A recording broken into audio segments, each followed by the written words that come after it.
घर घर ही बकरा बना अपना भी यारो सरदर्द बकरा। ये कुर्बानी भी फैशन बन गई है यारो, चलो लाइन हम भी ट्राई कर दी बकरा। जदों कुर्बानी लई बकरे नुकाया सी, खल नहीं लथी अजे टोला नवाया सी। 5-7 साल मेरे नाल कर वालियां, 3-4 मेरियां जाफी सन सालियां। ते आके मेहमाना साडा कीता बुरा हाल सी, 30-40 नाल जेड़े बाल ले आए सी।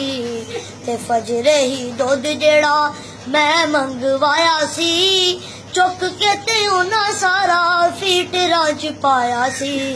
ते कहने लगे भाईजान गल सुनो के, दुध साडे बालां नूं दे मंगवा के।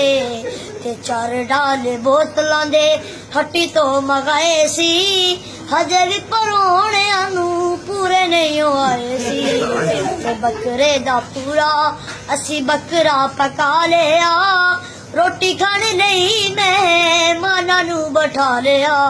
ते पहली सट्टे उन्हां सारा सालन मकाया सी, रोटियां ले आओ भाईजान रौला ना पाया सी।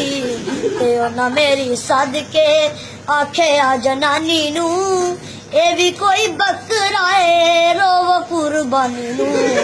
बकरा कलेजी नाल ओजली भी लै गए, रब रख जांदी वारी सानू सियो कह गए। ते जांदी वारी कर दी कर गए सफाई सी, भुखिया रह के इंज कैफीद मनाई सी।